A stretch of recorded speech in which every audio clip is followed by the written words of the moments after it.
कहानी का नाम यात्रा। लेखक NDSV नागेश्वर राव। उस दिन वासु के घर में काफ़ी हंगामा थी। वासु के मालिक नरेश खुद कार लेकर उनके घर आ गए। सारा सामान पैक हो जाने के बाद वासु और उसकी पत्नी को हवाई अड्डा के पास उतार देना था। इसमें क्या खास है, यह जानने के लिए हमें काफ़ी समय पीछे जाना होगा। नरेश को 45 साल की उम्र में प्रमोशन मिल गई। उस समय तक नरेश के पास स्कूटर था जिससे वह अपने सारे काम कर लेता था। प्रमोशन के साथ ही कंपनी ने एक कार भी दी। उन्होंने अपनी पसंद के एक व्यक्ति को ड्राइवर के रूप में भी नियुक्त किया और कंपनी से उनके वेतन का भुगतान करने की व्यवस्था की। इस तरह 15 साल पहले ड्राइवर के रूप में वासु नरेश से जुड़े। इन 15 वर्षों में वासु नरेश के परिवार का सदस्य बन गया। चाहे ऑफिस जाना हो, लॉन्ग ड्राइव पर जाना हो, किसी रिश्तेदार के घर जाना हो, आसपास के धार्मिक स्थलों और पर्यटन स्थलों को देखने जाना हो, कार सबसे आगे होती थी और वासु उसमें आगे होता था। वह बहुत ही सीधा साधा था, किसी भी समय उपलब्ध था और एक पल की सूचना पर काम पर आ जाता था।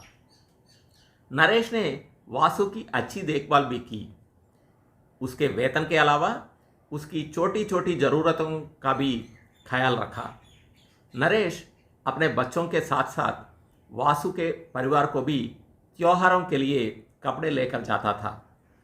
नरेश का सिद्धांत था कि जब भूख की बात आती है तो सभी एक समान होते हैं।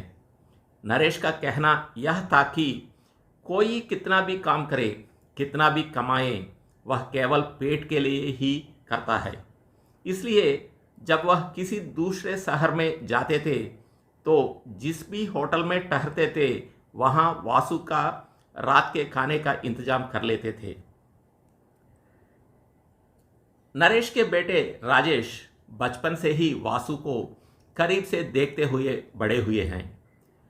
राजेश को कभी समझ में नहीं आया कि वासु को जो कुछ करने को कहा जाता वह उसे तुरंत कैसे कर सकता है, क्योंकि वासु उसे सौंपा गया कोई भी कार्य उतनी आसानी और कुशलता से पूरा कर लेता था। राजेश को यह पसंद था कि उसके पिता भी वासु का ख्याल अच्छी तरह से रखते थे।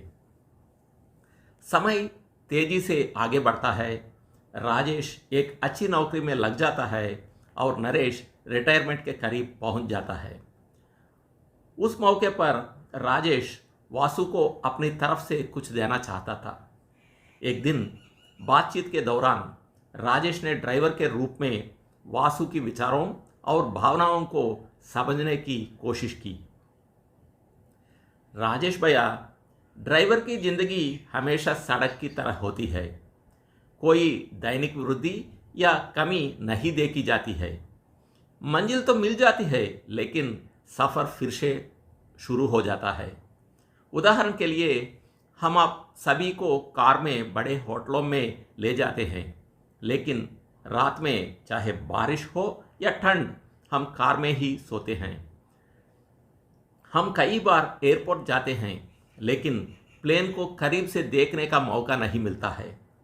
कई बार हमें बड़े बड़े मंदिर आपको दिखाते हैं लेकिन मंदिर के अंदर जाने की संभावना बहुत कम होती है, क्योंकि कार और उसमें रखे सामान की देखभाल की जिम्मेदारी हमारी होती है।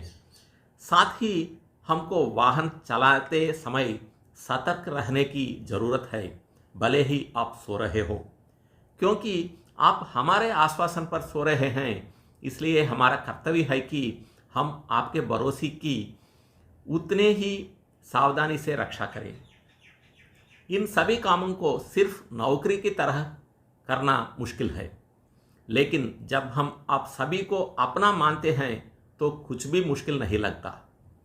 अगर हम दिखने वाली सभी चीज़ों को पाना चाहेंगे तो वह लालची बन जाते हैं, क्या हमें अपने खूबियों और ज़रूरतों पर ध्यान नहीं देना चाहिए?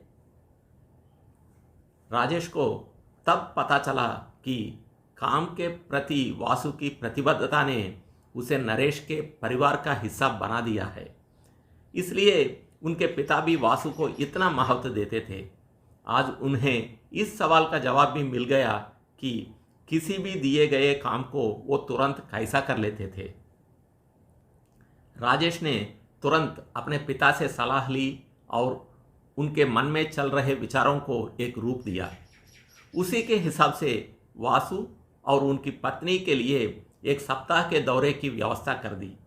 राजेश ने हवाई जहाज़ से यात्रा करने, एक होटल में ठहरने और साथ में मंदिरों के दर्शन करने की योजना बनाई। जब वासु जाने में हिचकिचाता है तो राजेश उसे आश्वासन देता है कि यह सिर्फ एक छोटी सी भेंट है जो वह नौकरी मिलने पर खुशी से दे रहा है और वासु अब भी उनके साथ ही रहेगा। इस तरह आज नरेश अपने परिवार के साथ वासु के घर पहुंचे। वासु जीवन में नए अनुभवों की यात्रा की तैयारी कर रहा है। धन्यवाद।